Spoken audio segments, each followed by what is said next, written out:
यहाँ आराम से बैठी हो, खाना कौन बनाएगा? बेटा आज मेरी कुछ तबीयत ठीक नहीं है। ये रोज रोज के बहाने ना नहीं चलेंगे, सीधी तरह उठ जाओ वरना।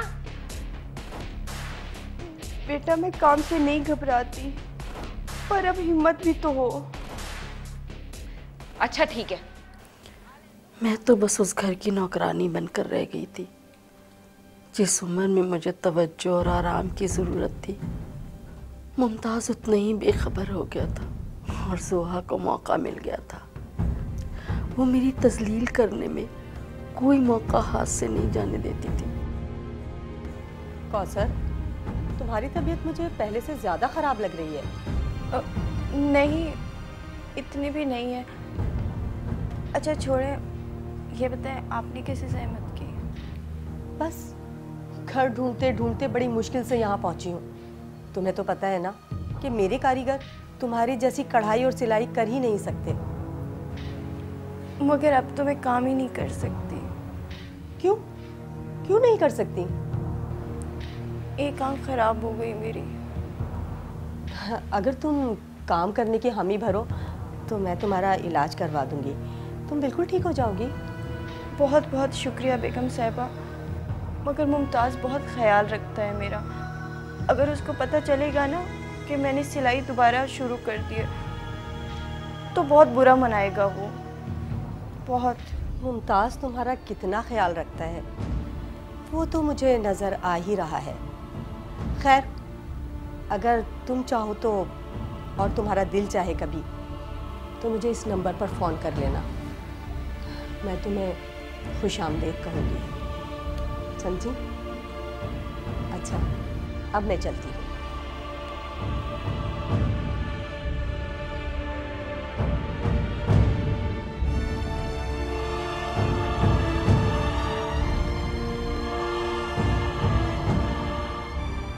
दिन ब दिन मेरी तबीयत ख़राब होती जा रही थी, मगर मुमताज़ को कोई फ़र्क नहीं पड़ता था।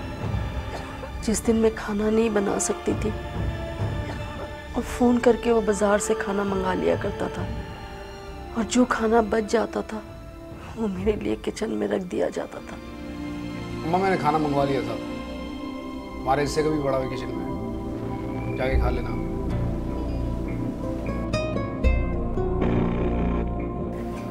और मैं ठंडा खाना बल्कि बचा हुआ खाना खा लिया करती थी।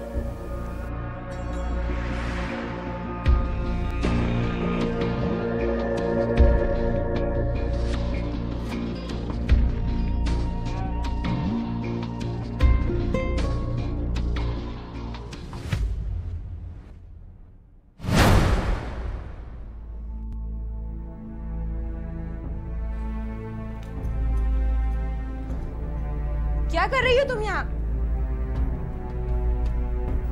बेटा कमरे में गर्द बहुत हो गई है, सफाई कर रही थी। गर्द हटा रही थी, अपने हाथ की सफाई दिखा रही थी। अरे बेटा, अब मेरे हाथ में सफाई रही कहाँ है। अब ज्यादा बातें मत बनाओ। अगर पैसे वैसे चाहिए तो मांग लिया करो, इस तरह कमरे में घुस। हर इंसान की जात उसका आईना होती है, जिसमें दूसरों का अक्स अपने जैसा लगता है। अच्छा बस, मैं सब जानती हूँ तुम जैसी औरतों को। अगर काम सीधी तरीके से ना हो ना तो क्या करती हो? और ये बताओ कि तुम रोजाना बहाने बनाकर हमारे रूम में क्यों आती हो? मेरे बेटे का घर है ये। सिर्फ तुम्हारे बेटे का नहीं, मेरा भी है, और मैं इस तरह किसी को भी इजाजत नहीं देती अपने रूम में घुसने की। माँ हूँ मैं उसकी। जो भी हो अपनी हद में रहो, और कोई जरूरत नहीं है तुम्हें हमारी प्राइवेसी में घुसने की। जोहा, क्या मुसीबत है यार। ऑफिस जाओ तो वहां अलग झिक-झिक, घर आओ तो यहाँ नया बटा। अरे तंग आ गया हूँ यार मैं। हाँ हाँ, तुम मुझे ही कसूरवार कहना, अपनी माँ से कुछ ना कहना। आखिर अम्मा तुम्हारा मसला क्या है? अरे चाहती क्या हो तुम अम्मा? नहीं बेटा, बहू को गलत फहमी हो रही है। गलत फहमी? पूछो इनसे, क्या कर रही है विदाउट परमिशन हमारे रूम में? अम्मा क्या तुम्हारा अपना कमरा नहीं? तुम वहां नहीं रह सकती? क्यों फजूल में तंग कर रही हो अम्मा हमें? अब जाएं? अरे जाएं।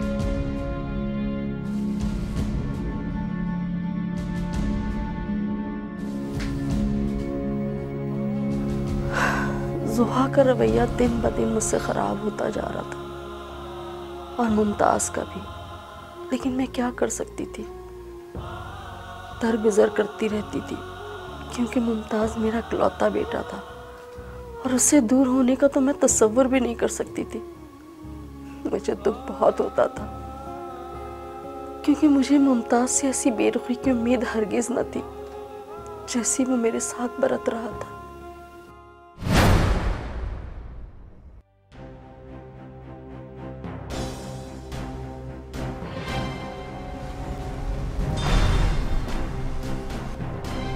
अंधा हो गया क्या? गाड़ी के नीचे आ जाता तो मर के हमारी जिंदगी में भी अजाब डालता और खुद का तेरे पता नहीं लगता। माजरे जाता हूँ बेटा, माजरे जाता हूँ। मुंह पे ये दाढ़ी रखी हुई है और अकल नाम को चीज नहीं है। बस बेटा अल्लाह हिदायत दे आपको भी और मुझे भी। मुमताज बेटा, मुमताज बेटा। जी अम्मा। बेटा मेरी बहुत दिनों से तबीयत खराब है, मुझे डॉक्टर के पास ले चलो। अरे अम्मा, एक तो आपके मसले खत्म नहीं होते, जब देखे कोई नई कहानी सुनाना शुरू कर देती हैं आप देख रही हैं कि हम एक जरूरी काम से जा रहे हैं। वाकई बेटा, मेरी खराब तबीयत से ज्यादा जरूरी तेरा काम है। तो ऐसा कर, तू जाओ तुम। अच्छा अम्मा, आप एक काम करें,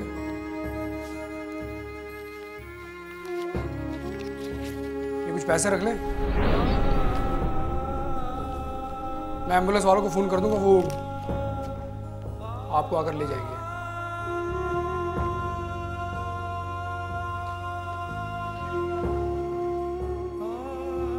उसने वाकई इतनी मेहरबानी की थी मुझ पर कि एम्बुलेंस वाले को बुला दिया था और वो आ भी गए थे। लेकिन मैंने एम्बुलेंस को वापस भेज दिया और डॉक्टर के पास भी नहीं गई।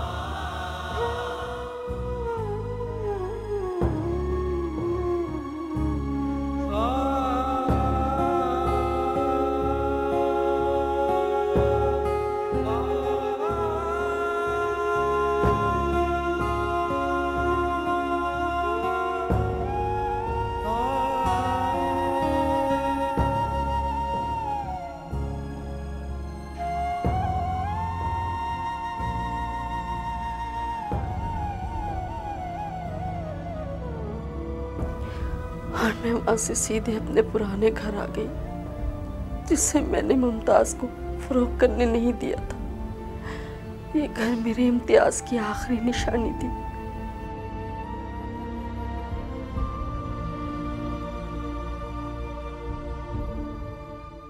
मुझे क्या मालूम था कि मेरे आखिरी दिनों में फिर वही घर मुझे बना देगा।